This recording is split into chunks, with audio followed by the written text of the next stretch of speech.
We are set up here for a 2-player game of Timelancers. So first thing you're going to do is you're going to place the city board in the middle of the table.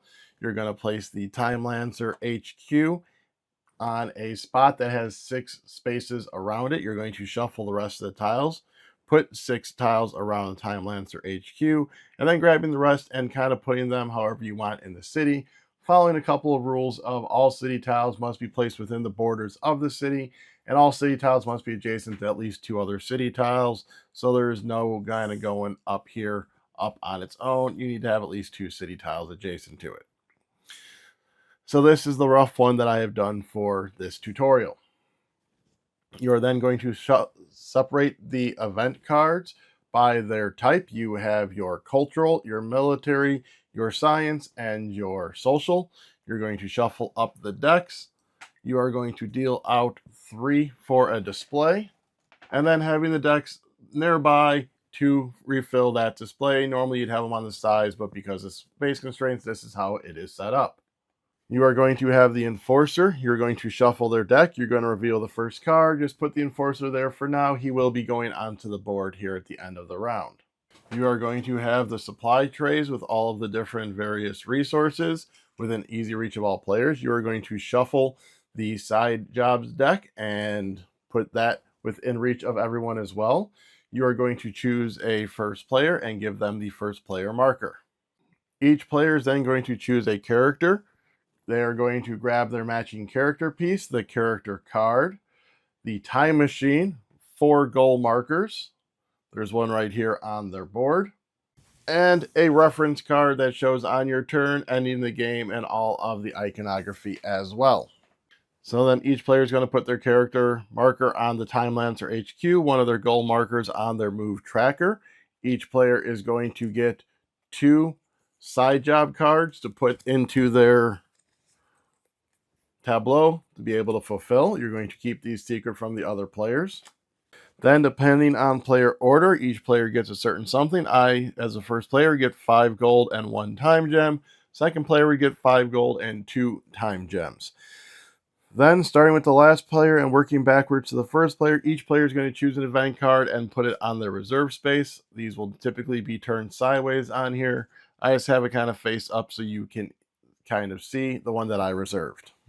So on your turn, you'll be making up to 3 moves, moving throughout the city, collecting resources, doing various trades, or moving from Timelancer HQ to your time machine and doing those actions, which typically is going to be allowing you to revise an event or to repeat it. So when you move, you are not allowed to move immediately back to the space you were, but when you move, you're going to grab what is depicted there. So in this instance, if I move up here to the bank, that is 2 money. So I would just grab 2 money. And then keeping track of my moves here. So that's my first move. So my second move, I cannot immediately move right back to the Timelancer HQ. Instead, I could say come up here to telecoms, spend 3 money to get 2 phones. And then if I wanted, I could come back to Timelancer HQ and then grab a time gem. And that would be my 3 moves. It would have been 1, 2, and 3.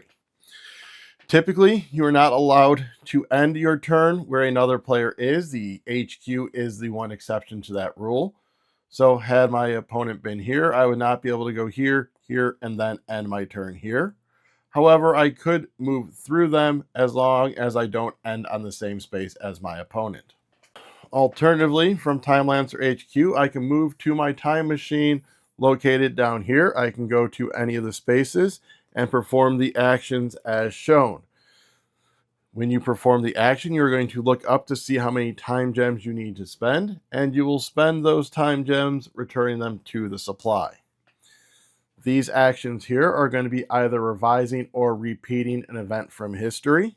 This one will be rotating a card either from the repeat side to the revise or vice versa. This action here will allow you to flip a tile to its other side, like so. And then this one will allow you to reserve an event if you do not already have an event reserved. You also are allowed to switch out your reserved event, so if you want to reserve a different event, you can just discard this one and bring out the other one. So when you repeat an event, you are going to come to this action, spend the required time gems. You are then going to look and grab which event you are wanting to repeat. You're going to see the costs on the left side of the card. You are then going to, so you're going to grab that card that you want to do, making sure that the age matches with where you are. So right here is ancient. Then you go to Middle Ages and modern. So I'm going to look for an ancient one. We'd have this one. And as long as I'd have the required resources, I would spend the required resources. I would get 5 money. And then I'm going to place this somewhere along my timeline or my time machine. My time machine needs to go in chronological order. So with this being a 49 BCE, I'd probably want to place it somewhere down here, but you are allowed to move them later on to make sure that you can abide by that timeline requirement. So when you grab it, you are going to place it in one of your spots on your timeline or your time machine, which will now either give you a certain resource when you go there or a constant ability. So for this Caesar crosses the Rubicon, permanently I have -1 of any resource when I am doing an action. If you revise an event, it is going to be the same basic principle. You're going to go to the age you're wanting to do. You're going to spend the stuff. You're going to get the money, but instead you're going to put it on the revised side. And then you're going to note the event type and year. And then when you revise that, all players, including yourself, are going to rotate all events on your time machines that match the event type and occur chronologically after the newly revised event. Rotate the event from repeat to revise or from revise to repeat. So if I had this Battle of the Isamime on my board as well, and I played this and revised it, this would rotate. Same thing if this was already on the revised side and I played this to revise, I would then rotate this. Finally, all of the tiles that match the color of that event, flipping them over to their other side. So that is how all of these on your time machine would work, except for obviously the different eras of time, as I said, ancient, Middle Ages, and modern. There are a couple other rules in regards to this. If you look here at the engineer, you're able to buy this upgrade. When you get an upgrade, you are going to assign it to one of the spots on your time machine. And that is going to give you a permanent upgrade where now if I go here, I only need to spend 1 time gem. The locksmith allows you to buy these time locks. These time locks will be in your supply. And then when someone goes to do the revised event and you're supposed to flip something, you can instead spend this time lock to prevent that card from being flipped. And then finally, as you are repeating and revising time events, you're going to want to keep an eye to see if you are able to accomplish any of your side jobs. So these two are examples of wild. So basically, as long as you do any modern one, you would accomplish this side job, setting aside to score at the end of the game. But they have these various ones, such as this one will give you 3 points at the end of the game. If you do an ancient, cultural one, etc., you have all the different types of colors and eras in those. So after both players have taken their turn, so between rounds is when the enforcer is going to activate. What you're going to do is you're going to look at the card that has been flipped up, in this instance, the jeweler. He is then going to go to the jeweler, and you're going to do the action depicted on the card. In this instance, it'd be flipping over the jeweler tile, and then he is placed there. When the enforcer is on a tile, you are not allowed to move in or through that space, so at this point, I would not be able to go to the jeweler. The other type of card that the enforcer has is one that shows the revised symbol. In this instance, you are going to look in this one, so in this instance up here, and they are going to discard a card from there that is the oldest chronologically. So in this instance, it'd be this 3500 BCE. But then when they discard this, they're going to act as if they revised it, which means that on the time machines and the tiles on the board, all those are going to flip as if the event had been revised. This goes to the bottom of the deck and a new one comes out. The enforcer also has some that show 2 different ones, such as this engineer one. You are then going to do the blue one first and then the green one. When the enforcer moves, so say yellow is here on telecoms and the enforcer moves to telecoms, on yellow's next turn, they are going to have to skip all of their actions as they are hiding from the enforcer.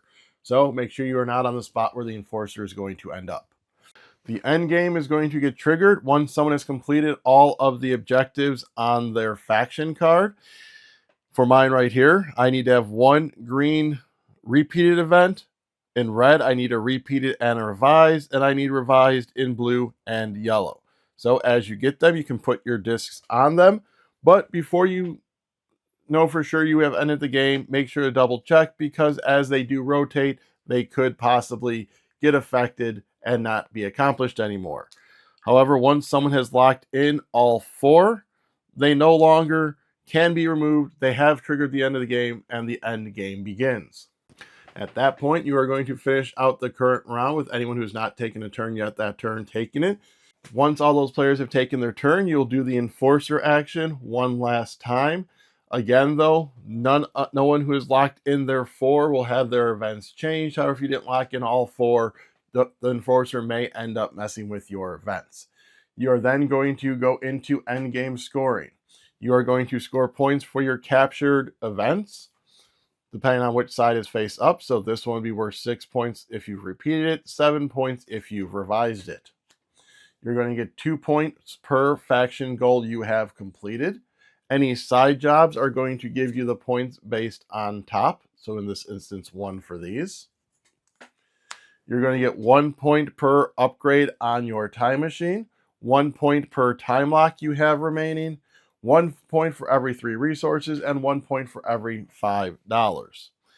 I should mention also, when it comes to the resources, you do have a max limit of 10 when you move. So if I had gone here and by getting those puts me over 10, I would need to discard down to 10 before they move, leaving whatever resources they discard on the space where they are.